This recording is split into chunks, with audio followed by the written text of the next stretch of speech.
Another change this week by this president, not a change in his policy, but from the previous presidents.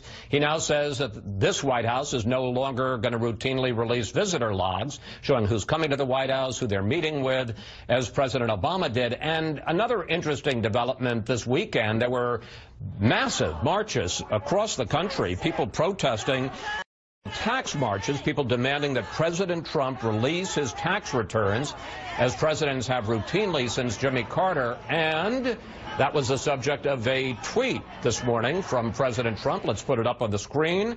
President apparently not liking those marches. He says, "I did what was an almost impossible thing to do for a Republican, easily won the Electoral College. Now tax returns are brought up again." Jillian, this president apparently thinks transparency is overrated. Well, that's the message. I'm getting it loud and clear.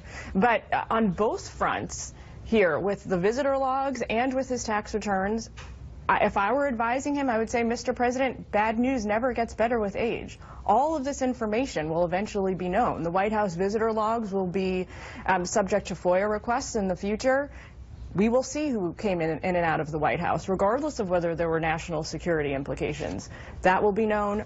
I imagine, I can't predict the future, but I imagine that at some point we'll get full tax returns from the president from the last few years. We've already had snippets of that, courtesy of MSNBC. So I think the administration really needs to kind of buckle down on messaging here when it comes to what are you going to tell the American people when you're out of office and all this information becomes known? How are you going to deal with that then? But the counter-argument would be, Jennifer, yes, people do apparently care about this. In the polls, by a margin of more than 2 to 1, they say they want to see the president release his tax returns. On the other hand, Lord knows this was a big issue during the campaign, and he's President Trump. Well, I think you have to see it through the light of what President Trump wants to do next. He wants to do tax reform next. He's going to need Democrats to do that. And already we've heard from Senator Schumer that Democrats are going to make an issue about his tax returns. If he wants to do tax reform, they want to see his returns.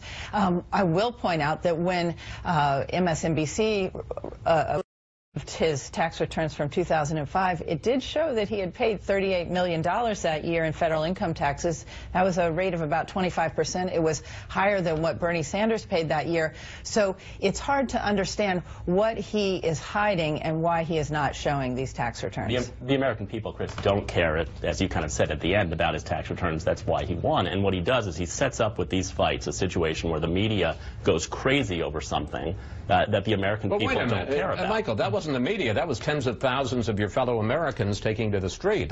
And I got to say, that was not something that the media even... It was very well organized by liberal groups, and there was money behind it. But that was democracy when the Tea Party did it. Sure. When the American people writ large look at this and they say, what's going on in North Korea, and are we going to have a lunatic with nuclear weapons who can hit us? When they look at their health care premiums, when they look at those I'm not saying it's the biggest issue in the world, but and so I think this is where the White House actually ends up making themselves look like the victim of a media that is coming after them over things that, look, I agree. If I were running the White House, I'd release the visitor logs. If you're having a untoward meeting, you're probably going to do it off-site anyway.